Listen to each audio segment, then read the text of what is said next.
Matthew chapter 20, verse 28 is going to be one of the verses we'll look at today, and I will announce others as we go through. How many of you here today have had a Green Valley moment or two? For those who don't know what that means, that's a senior moment. We just call it Green Valley moments here.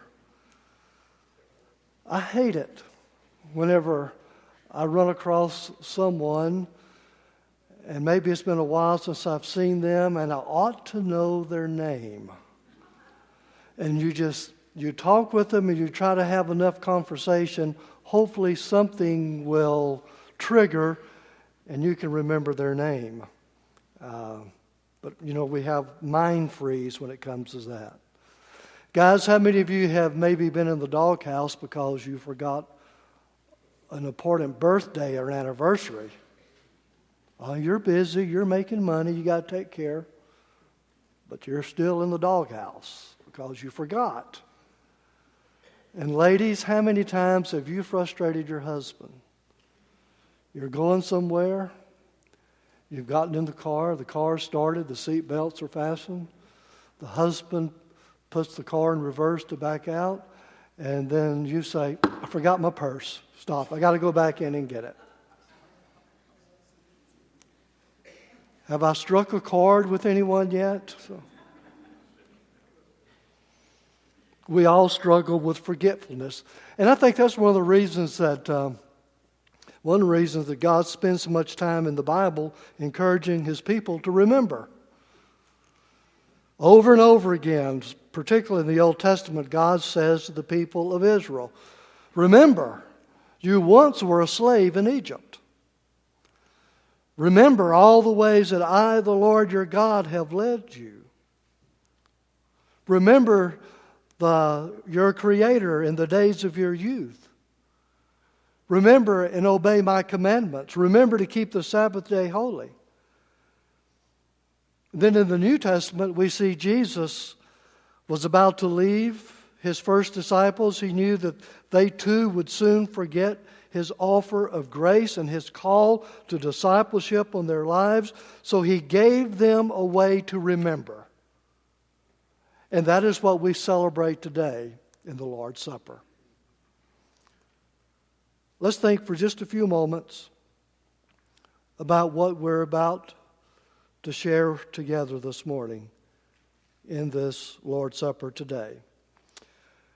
As we take the tablecloth off and open the trays, we will find the bread and the cup. And these two things remind us of Christ's sacrifice.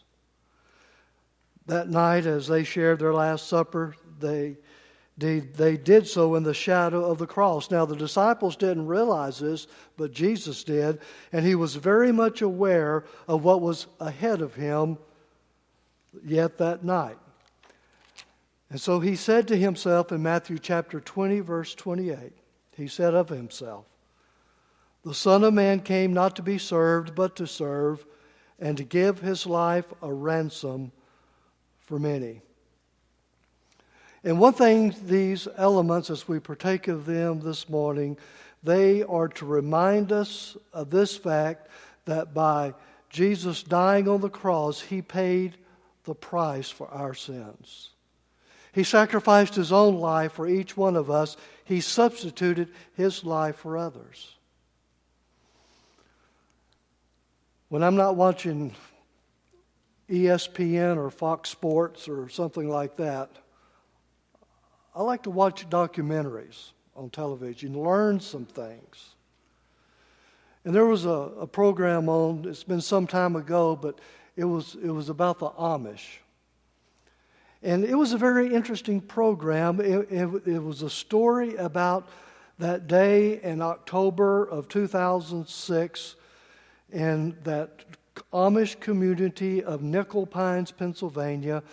A guy walked into a school, that Amish school, and armed with guns and knives and ammunition. And when the law enforcement came, he opened fire on 11 girls. Remember that? That happened, I think that was well, 2006, and all of the girls that were killed were less than 14 years old. Then, of course, like most of the shooters do, turned the weapon on himself and committed suicide. It was a dark violence in that life of that peaceful community.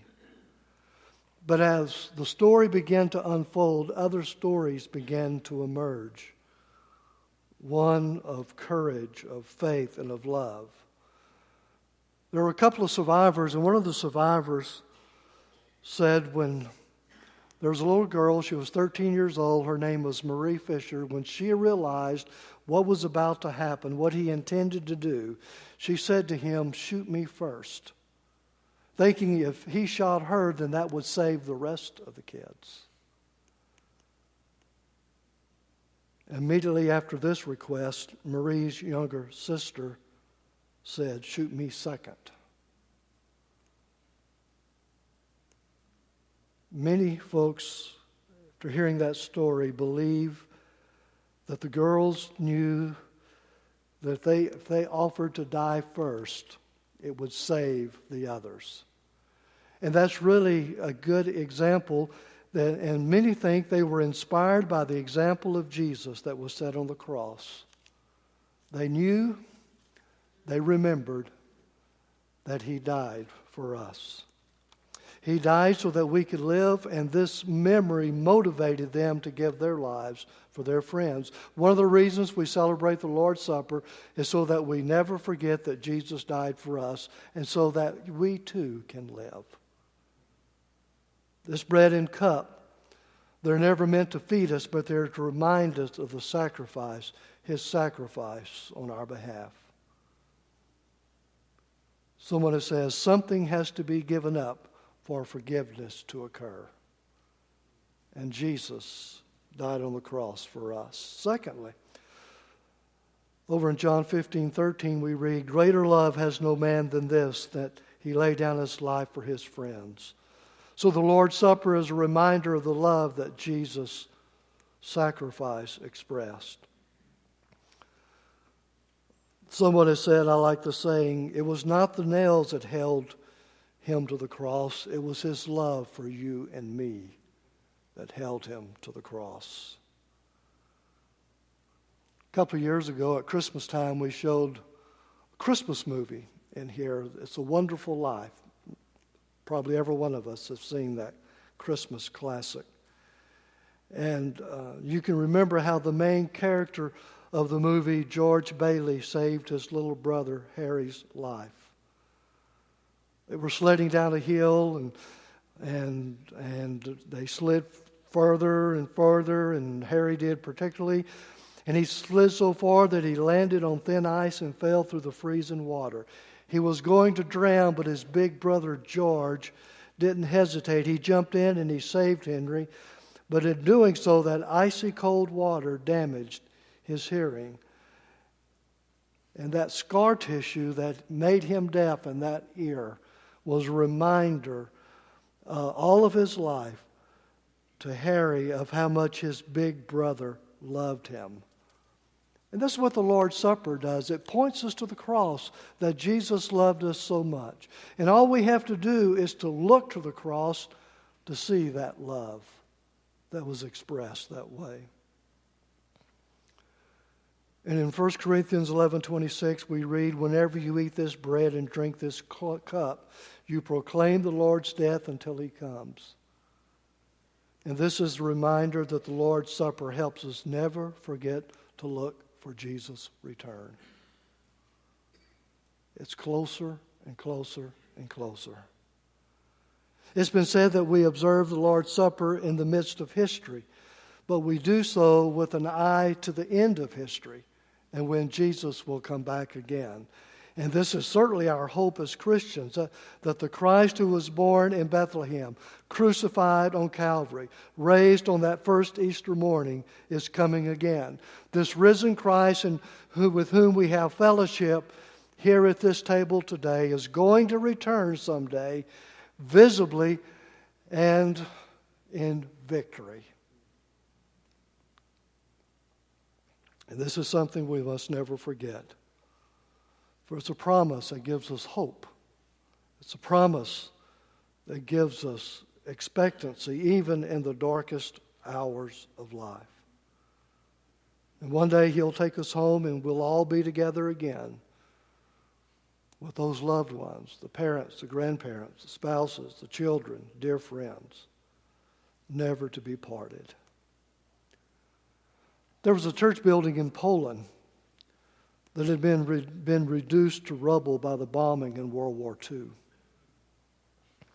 After the war, the congregation was too poor to buy new materials to rebuild the church, so they broke the rubble into smaller pieces, mixed it in concrete, and rebuilt the church from those recycled materials. And when it was complete, they wrote the following words over the door: "Lift up your hearts."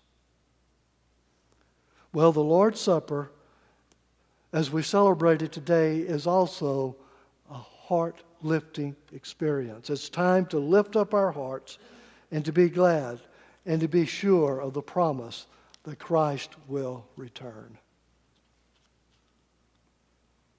Do you remember when Jesus' first disciples stood looking upward after Jesus ascended into heaven? Angels came to them, and this is what the angel said to them: "Men of Galilee, why do you stand here looking into the sky? This same Jesus who has been taken from you into heaven will come back in the same way. You have seen Him go into heaven." This is God's promise. This isn't speculation. This is not maybe this will happen one day. This is the promise of God. So the Lord's Supper reminds us as forgetful human beings of Jesus' sacrifice, of His great love, and of His promised return. Just a moment, we're going to have our hymn of invitation. And as we sing, perhaps as a Christ follower here today, you may feel the need to just simply say something like this: "God, please help me to remember. Help me never forget all that You've done for me. Keep me near the cross so I can live for You." Or maybe this morning for the first time you've heard and maybe come to understand about the sacrifice Jesus made on your behalf. And your response to Him ought to be, "I want to follow the one who died for me." So we invite you to come and make that commitment. However God leads us.